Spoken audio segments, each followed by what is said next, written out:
अस्सलाम वालेकुम नाजरीन, मैं हूं उमर रज़ा और आप देख रहे हैं डिस्कशन विद रज़ा।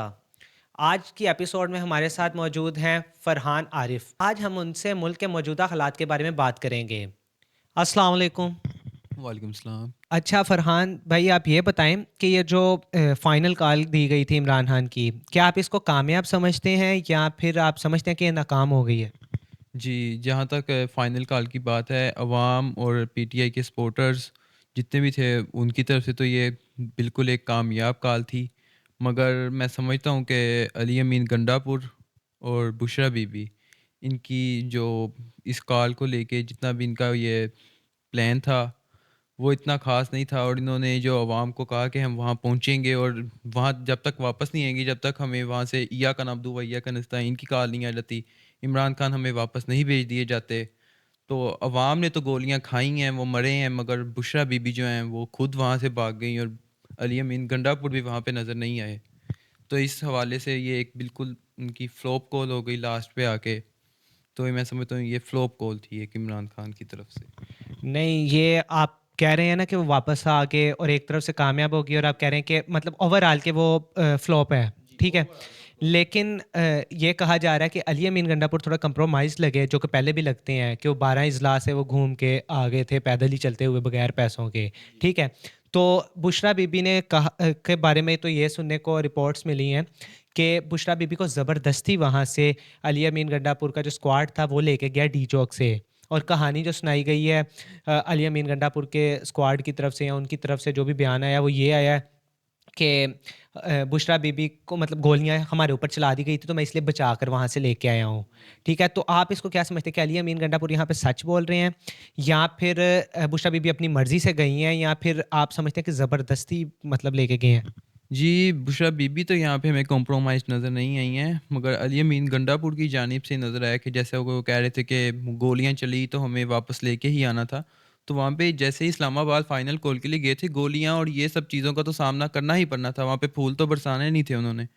तो इन्हें चाहिए था कि वहाँ पे रुकते और अली अमीन गंडापुर ही हैं जो बुशरा बीबी को वहाँ से लेके आए हैं। बुशरा बीबी कॉम्प्रोमाइज़ नहीं थी, बल्कि वो ही इन्हें लेके गई हैं डी चौक तक कि हम डी चौक जाएँगे। इनका तो था कि हम संजानी तक जाएँ, वहाँ से वापस आ जाएँ। तो ये बुशरा बीबी तो गई हैं आगे तक, मगर अली अमीन गंडापुर यहाँ पे हमें बहुत ज़्यादा कॉम्प्रोमाइज़ नज़र आए हैं और वो बस बयान बड़े-बड़े दे देते हैं, बहुत ज़्यादा सरगर्म बयान कि ये कर देंगे वो, मगर इस तरह की कोई चीज़ उनमें कैपेबिलिटी नज़र नहीं आती है। देखें, आपने कहा कि गोलियाँ चलनी थी या इस तरह की चीज़ें चलनी थी, ठीक है। तो ये तो इनको पता था, लेकिन ये फिर से मतलब आ गए हैं जो भी। तो मेरा जहाँ तक ख़्याल है कि किसी ने भी एक्सपेक्ट नहीं किया था, इवन पीटीआई ने भी नहीं किया था, कारकुनान ने भी नहीं किया था और बाकी अवाम ने भी नहीं किया था कि इतनी जो स्टेट है वो अपनी रिट को कायम रखने के लिए इतना ये इंतहाई कदम उठाएँगे कि लोगों पे गोलियाँ ही चला देंगे।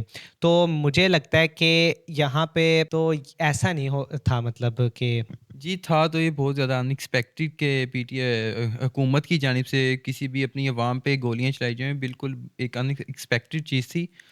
बट ये कि जब अवाम ने गोलियाँ खाई हैं, अवाम वहाँ से नहीं भागी है, तो ये इनकी तरफ से भी अनएक्सपेक्टेड था कि ये वहाँ से भाग गए और हालाँकि इन्होंने ये तो कफ़न पहन के थे, बड़ी-बड़ी बातें कर रहे थे हलीम आदल शेख भी कि हम मर जाएँगे, वापस नहीं आएँगे, कफ़न पहने हैं, हमारे पीछे बता दो। जैसे कि अली अमीन गंडापुर अब भी ये कहते हैं, अब हम जाएँगे तो पीछे बता देना, हम हमारे जनाज़े पढ़ लेना अगर हम ना आए। तो फिर ये बड़ी-बड़ी बातें करने का कोई फ़ायदा नज़र नहीं आता है। ये अवाम देख रही थी कि ये कहाँ चले गए हैं। बल्कि अली अमीन गंडापुर के गाड़ी पे चले गए कि आपने तो कहा था कि यहाँ से वापस नहीं जाना है, वो पख्तून है। वो भागते नहीं हैं, ये भाग गया वहाँ से भगौड़ों की तरह कि जी हमने वो इसकी गाड़ी पे चढ़ गए कि यार वापस नहीं जाना हमने यहाँ पे रहना है। तो ये कॉम्प्रोमाइज़ नज़र आया है, ये वहाँ से चले गए हैं। जो ये गोलियाँ खाने की बातें करते थे, वहाँ पे कोई इतनी सच्चाई नज़र नहीं आई। जबकि पीटीआई के सपोर्टर्स बहुत ज़्यादा जुनूनी और बहुत ज़्यादा लॉयल हैं अपने खान के साथ। तो ये हमें उस तरह से नज़र नहीं आई पीटीआई की, यानी लीडरशिप फेल होती नज़र आई है, जिसने कहा था कि हम वापस नहीं आएँगे, गोलियाँ खा लेंगे, जनाज़े पढ़ देना हमारे। तो ये बहुत ज़्यादा कॉम्प्रोमाइज़ नज़र आए हैं हमें यहाँ पे। अच्छा, अभी उसके बाद बैरिस्टर गौहर हैं, जो वो मिले हैं इमरान खान साहब से जेल में, ठीक है? और आके उन्होंने कुछ गुफ्तगू बाहिर की, ठीक है? वो ऐसा लग रहा था जैसे सेंसर्ड गुफ्तगू होती है। उसके बाद अलीमा ख़ान, जो उनकी सिस्टर है इमरान खान साहब की, वो गईं और उन्होंने जब उन्होंने बाहर आके बात की। और तीसरी जो फैक्टर था वो ये था कि इमरान खान ने ट्वीट किया एक, ठीक है? जो हलीमा ख़ान थी उसकी बातें, जो इमरान खान की ट्वीट्स थी ना, उसके उस टाइप की थी, ठीक है? कि मतलब ख़तरनाक बातें जो कि खान साहब अक्सर कर जाते हैं। और बैरिस्टर गौहर ने बाहर आकर जो बयान दिए वो बिल्कुल डिफरेंट थे, जिसमें कंप्रोमाइज़ का लग रहा था। तो क्या आप समझते हैं कि बैरिस्टर गौहर या बाकी जो आला क़यादत है पीटीआई की, वो कंप्रोमाइज़्ड है कि नहीं? और एक और बात आपसे इसके बारे में करना चाहूँगा कि जो बैरिस्टर गौहर हैं, उनके ऊपर कोई भी केस ही नहीं है। जब केस हुआ है इसके वाला डी चौक वाला दहशतगर्दी का, तब भी बैरिस्टर गौहर पे नहीं हुआ, हालाँकि बानी पीटीआई पे अंदर जेल के बैठे हुए हो गया है। तो आप क्या इस पे राय देंगे? जी, जहाँ तक बात रही कि आपने कहा मिस्टर गौहर के आपको कॉम्प्रोमाइज़ नज़र आते हैं। जी, मैं उन्हें बिल्कुल इस कैपेबल ही नहीं समझता कि वो पीटीआई को लीड करें, और वो इनमें से सबसे ज़्यादा, यानी कि वो ऐसे शख्स हैं जो हुकूमत के साथ काफ़ी ज़्यादा मिले-जुले लगते हैं, और वो उन पे ना कोई केस है, और आप जिस तरह के देखते हैं, बाकी लीडरशिप को बहुत सी मुश्किलात का सामना करना पड़ता है, मगर अब तक वो सबसे सेफ पर्सन है। और अक्सर वो अब जब भी वो मिल के आते हैं वहाँ से, बानी पीटीआई को अडयाला जेल से, तो उनकी गुफ्तगू से भी नज़र आता है कि अंदर मामलात और होते हैं, और वो बाहर जो मीडिया से डिस्कशन करते हैं वो उससे टोटली ऑपोजिट होती है। और जहाँ तक बात रही अलीमा खान और उनकी बहनें, इस टाइम जो सबसे लॉयल पर्सन है ना उनके साथ, बानी पीटीआई के साथ, वो उनकी फैमिली और उनकी बहनें हैं, इसलिए ज़्यादातर आप देखेंगे कि उन्हें मिलने भी नहीं ही दिया जाता। अभी पिछले दिनों भी वो डयाला जेल गई तो घंटों इंतज़ार करना पड़ा, और वो वापस आ गई। सबसे ज़्यादा इस टाइम उनके साथ जो लॉयल हैं वो अलीमा खान और उनकी बाकी बहनें, और कुछ हद तक ये उनकी लीडरशिप है, मगर ज़्यादातर जो लीडरशिप है वो कॉम्प्रोमाइज़्ड है, और आला क़यादत पीटीआई की वो इसी तरह से है कि ले दे के बात को ख़त्म कर दिया जाए। वो जाती ज़रूर है धरनों में, मगर ज़्यादातर वो बातचीत के ज़रिए वापस आ जाते हैं, और इसका कोई नतीजा ख़ासा निकलता नहीं। अच्छा, आप मुझे ये बताएँ कि जो आप समझते हैं कि शेर अफ़ज़ल मरवत बहुत ज़्यादा मतलब बात करते हैं कि मुझे इतने नौजवान दे दें और ये हो जाए तो मैं खान को रिहा कर दूँगा और इस तरह, और लेकिन दूसरी बात ये है कि वो भी जब कभी उनको पकड़ा है किसी सिक्योरिटी फ़ोर्सेस ने या पुलिस ने, तो कुछ दिनों बाद, कुछ दिन क्या कुछ घंटों बाद वो बाहर आ जाते हैं। तो क्या आपको वो भी कंप्रोमाइज़ लगते हैं, या फिर वो समझते हैं कि वो अपने आप को खान से बड़ा लीडर समझते हैं, या फिर वो सिर्फ़ मीडिया में आना चाहते हैं, या अब क्या उनके बारे में आपकी क्या राय है? जी, जहाँ तक बात रही शेर अफ़ज़ल मर्द की, मैं बज़ाते खुद वो मुझे बहुत अच्छे लगते हैं। काफ़ी अच्छी शख्सियत है, मगर बात रही जहाँ तक वो कहते हैं मुझे इतने बंदे दे दो, मैं इतने बंदों से इमरान खान को रिहा करवा दूँ। ये काफ़ी जुनूनी बातें हैं, सुनने में तो काफ़ी मज़ा देती हैं, मगर बड़े दुःख की बात है कि रियलिटी से इसका कोई ताल्लुक नहीं है। ये बातें मीडिया पे कहने में बहुत अच्छी लगती हैं, और वो कॉम्प्रोमाइज़, जहाँ तक बात है, मेरा नहीं ख़्याल कि वो कॉम्प्रोमाइज़, तो मुझे नज़र नहीं आते कि वो हुकूमत के साथ कॉम्प्रोमाइज़्ड हैं।